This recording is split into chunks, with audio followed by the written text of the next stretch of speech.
Wenn ihr jetzt noch mal ganz konkret vielleicht einsteigt, was gibt es für Beispiele, Andreas, wo ihr sagt, das ist jetzt in den letzten 12, 15 Monaten hinzugekommen an neuen Features, ob das jetzt ein Modul, ein Plugin, Add-on oder wie auch immer man das nennen mag, ist, was gibt es da so an neuen Dingen? Also ganz klar, durch diese Innovationstage haben wir halt Themen platziert und für uns ist immer wieder wichtig geworden, dass es am Markt existierende Speziallösungen gibt, die irgendwie existieren und aber auch eine Bewandtnis haben, die Informationen in einem CRM-System bereitzustellen. Also jeder strebt ja so nach der 360-Grad-Sicht. Und da ist es halt erforderlich, dass Integration zu Speziallösungen einfach hergestellt werden. Und da haben wir halt gerade solche Tools auch Richtung Marketing Automation entsprechende Plugins gestellt, mit Avalanche, mit Inksmail, solche Sachen mit ausgebaut. Oder Communication-Plattformen. Also wir haben sehr schnell auf die Situation mit Teams reagiert und haben jetzt in der Version 21.1 eine Teams-Integration hergestellt, mit der man in der Lage ist, Teams-Einladungen, Teams-Telefonate aus dem CRM-System heraus zu erstellen. Das waren so die wichtigen Punkte, die wir dort platziert haben.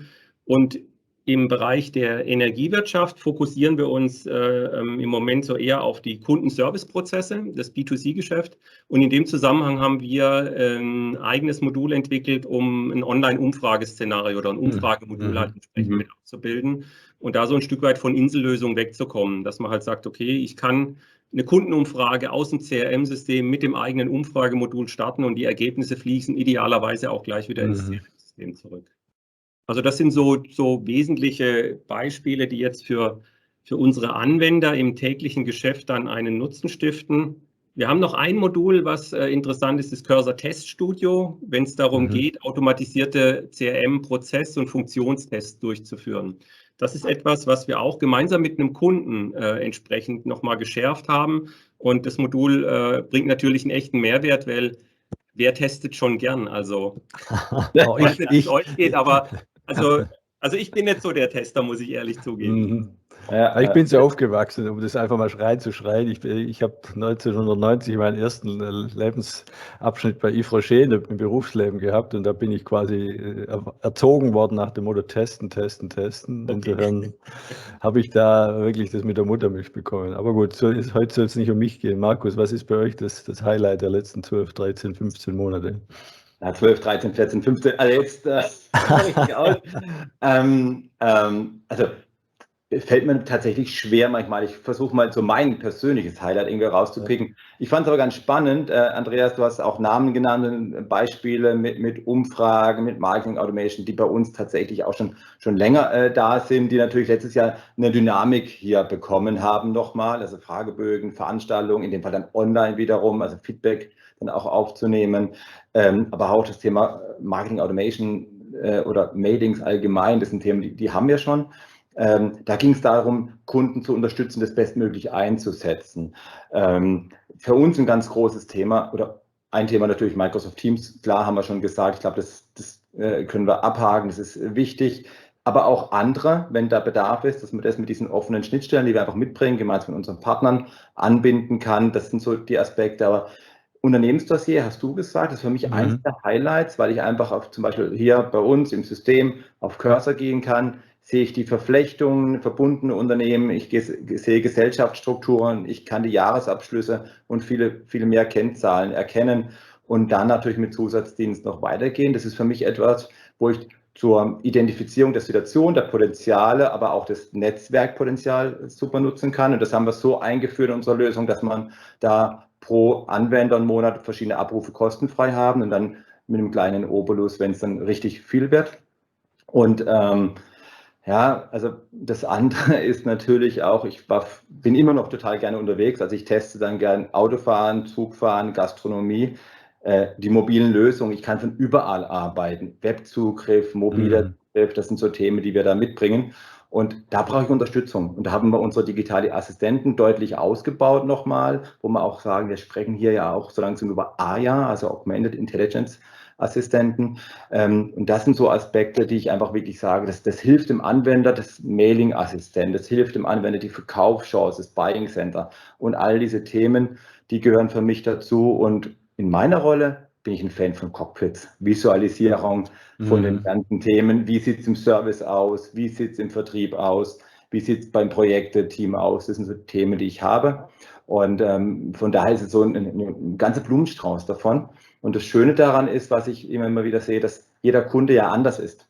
Wir kommen vom Standard und man kann es ja einfach konfigurieren. Diese Update-Sicherheit ist mitgegeben. Aber ich als Kunde kann mir auswählen, was jetzt für mich das Passende ist, was ich gerade hier benötige und wo ich den Fokus drauf lege. Und diese Flexibilität, die gehört für mich zu diesen Highlights im Bereich auch der Anpassungen und der Konfiguration. Also ich muss euch beide jetzt mal extrem loben. Ihr habt zwar aus meiner Sicht gerade alle Sachen beschrieben, die irgendwo unter dem Buzzword Custom Experience oder User Experience laufen, aber ihr habt es nicht genutzt. Also von daher finde ich das auch schon mal sehr lobenswert, dass man mal ausnahmsweise diese Häkchen nicht machen musste. Also das finde ich klasse. Ich denke auch nochmal, was Andreas vorhin gesagt hat mit der Kreditreform-Geschichte, dass man eben Adressdatenqualifizierung, Einschätzung, wen habe ich da vor mir, ist das jetzt ein Kunde, wo ich Zahlungsmodalitäten vielleicht ein bisschen anders anpassen muss. Also insofern, das zeigt für mich schon extrem, dass quasi das Thema Information eine ganz, ganz wichtige Rolle spielt und auch die Verfügbarkeit. Markus, du hast Dashboard genannt oder Cockpit. Ich selber bin ja im BI-Feld, damals hat man es anders genannt, Database Marketing, aber ich bin im BI-Umfeld aufgewachsen, quasi auch bei Yves Rocher. Und Thema BI habe ich auch so das Gefühl, wird immer wichtiger, aber vor allem die Integration ins CRM ist aus meiner Sicht, glaube ich, wichtig. Also nicht als isoliertes Datensilo im Sinne von, ich analysiere mal und überlege, wie ich es dann vielleicht in Automation übertragen kann oder wie ich es im CRM übertragen kann für Kampagnen.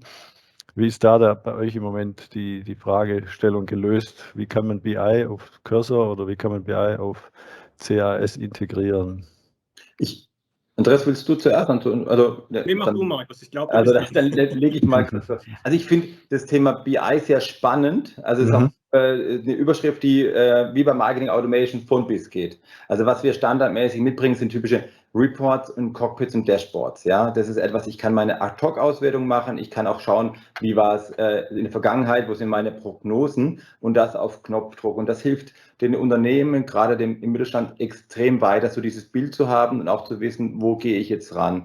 Und das nächste ist, es gibt natürlich noch Tools, die können hier und da vielleicht einfach noch mal mehr, also typische BI-Systeme. Da gibt es auch die Möglichkeit, sowas zu integrieren. Heutzutage total einfach mit Web-Apps und, sodass ich wirklich in der CRM-Oberfläche die Möglichkeiten habe. In aller Regel nutzen in den Unternehmen BI-Lösungen eher wenigere. Die Reports, die Cockpits, die wollen die meisten sehen. Die Differenzierung, die ich hier habe, von daher BI ist etwas, wo ich sage, holt man sich eine Anbindung, eine Integration, aber Report kommt als Standard bei uns mit. Ja.